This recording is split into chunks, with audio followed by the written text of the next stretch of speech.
Hello again, and welcome to my channel. I'd like to thank you all for being here. So, I'd like to start with some quick updates about the things that we have going on here today. Um, so, basically, I'm answering a few questions, and these questions are for those that are asking specifically. I think you would know what the question is, but the answer is very simple. I'm going to go ahead and relate this to you now. So they're saying, yes, we're going to teach, and we will teach in the astral plane where it will be easier to teach and a larger audience and better conditions exist. So they are going to teach you, but they're not going to teach you in physicality. You're going to go to the astral plane, you're going to go to classes, and in these classes, you're going to be taught the things that you want to know about, which I think I know we know what we mean here. So they're asking, allow us to monitor your auric field and astral body to better assess the learnings that must be given. Dot dot question mark. In this case, they're asking for permission to analyze you specifically and then go on ahead and teach you the things you need to learn. So this correlates with the second part of this. Different separate classes will converge. So once you go through these classes will converge. Our son will lead and then join in the final phases to bring these together and sit amongst you and learn as well. Okay. Another thing that I want to say is that in Atlantis and Lemuria, the reason why these higher dimensional beings did not help specifically, I'm saying help loosely here, is because they did not want you, humanity, or this type of creation that's happening on the planet so many millions of years ago. They very simply do not want you to become staunch. And I had to look that up because that word just popped into my head and I realized what it meant based on the questions. And being staunch means, servitude or loyalty towards another. So when they go out and they create beings like these, they don't want these beings to be staunch. They want them to be independent for themselves and fight their own battles specifically.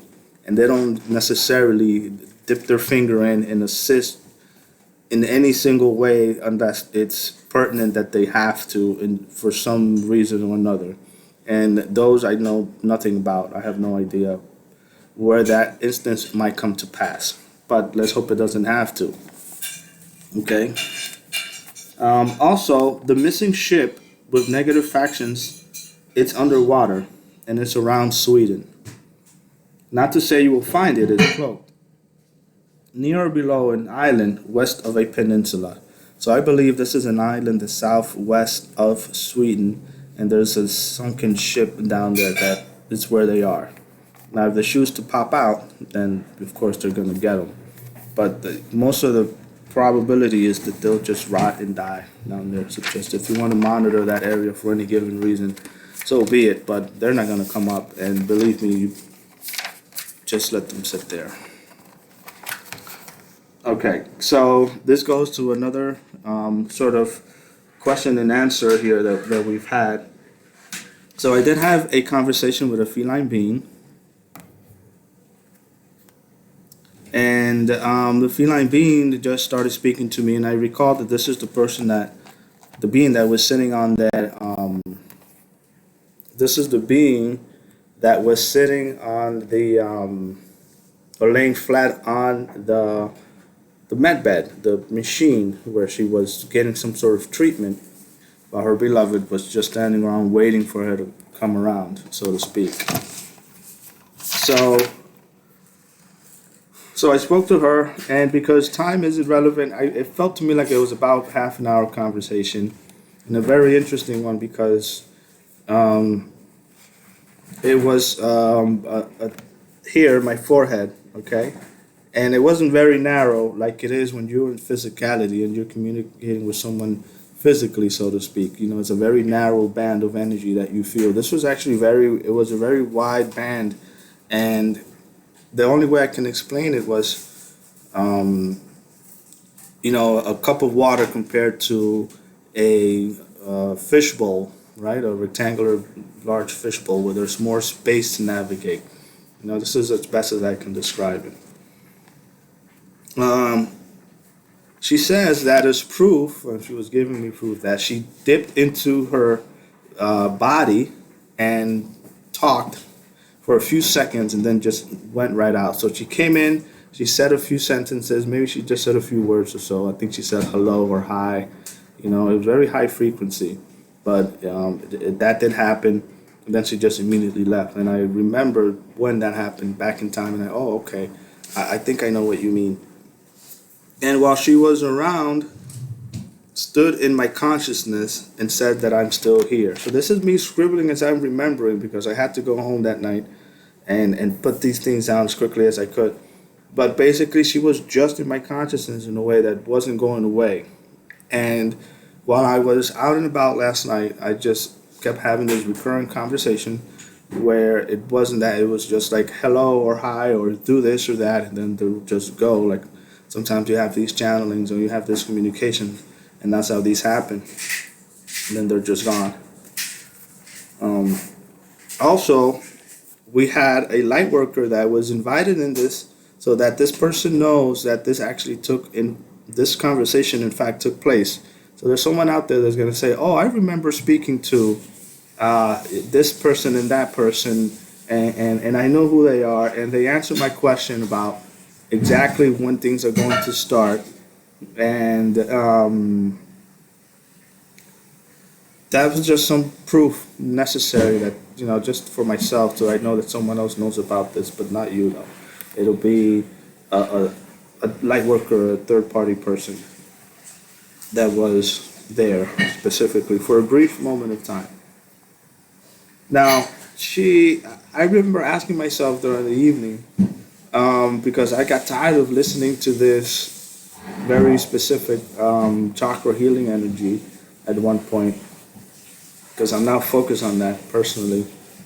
And then I remember asking myself during the day before she came around that what else could I listen to that's not this, because it gets tiring after some time and it gets a little boring just to listen to the same kind of inspiring music, right, for the most part, but then it's just the same thing over and over and over again. She gave me the answer. I'm going to put in the description because it's not something I just want to say out loud. It's a little personal, and clearly I have no views. No one ever watches my videos anyway, so it's actually for my record because I didn't write it down, and I hate to forget this. I hate to come back to a video and say, I wonder what I was talking about. So I'm telling my future self, it's in the description, okay? All right, so, and she's sending a message to someone here too. She says, when you walk in the kitchen, it is the first cupboard on the right.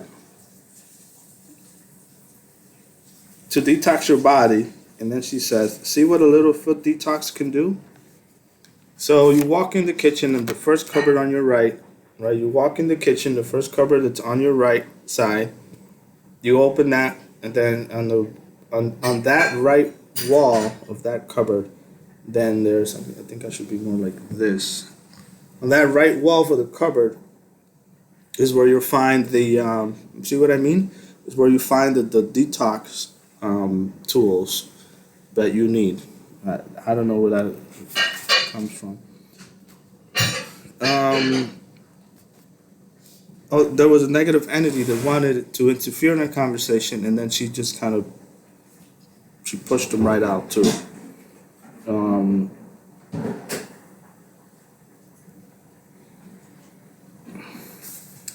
Let's see, and because I improve because I improved a little my diet, I was able to change her. I don't get what that means, but I wrote it down, and it's just whatever popped into my head, the little things that I remembered as I went along. Now these are my notes specifically, and she's very funny. And then she said that she misses talking to me, so we must have some kind of relationship, or we must be friends on the ship. So I have a lot of stories about when I was on the ship. If you remember my old video, that you want to make sure that it's not, it's pieces of information, but it's all on the ship. So it's like I could talk about the ship now, I could talk about it later, but all of my experiences are exactly the same. So that way there isn't any confusion. when I refer to this. But I'm not going to talk about this specific one now. I'm just going to let you know that at some point we might have known or met each other on the ship, and I can remember that. But she details it here. She says she misses talking to me. This part of the ship I don't remember, and that's why she was around, and that's why she's like saying hello to me now. So she came, and she wanted to say hello. Um. So she's saying hello. She misses me. She's like, "Hey, I want to talk to you." All right. And when I was driving that night, she said to me, she said, "Turn the heat on your car a little bit. I don't want you to get cold." So she cares for me too. She does. And so what I wanted, I kind of scribbled a few things here for myself, but I know what it means. And basically, it means that the space here where we were able to communicate was a wide open field. It wasn't a very narrow band of communication like we have sometimes. And that narrow band was wider, so it felt like it felt like we were blended in together in her consciousness, and she let me in her consciousness in a way that was there wasn't any restrictions. I could go anywhere I wanted to. I could do whatever I want. It was a free open space that I didn't explore, but I knew it was there. Another thing she also said was that she gave me the comparison of the bucket and the drop of water in that bucket. The mass collective consciousness of you know mass collective consciousness of eighth dimensional beings or seventh dimensional being, or you know what I mean. And I explored it, and I could have, and at some point I felt that I communicated with another being that was there, that was specifically asking about and telling me about my health.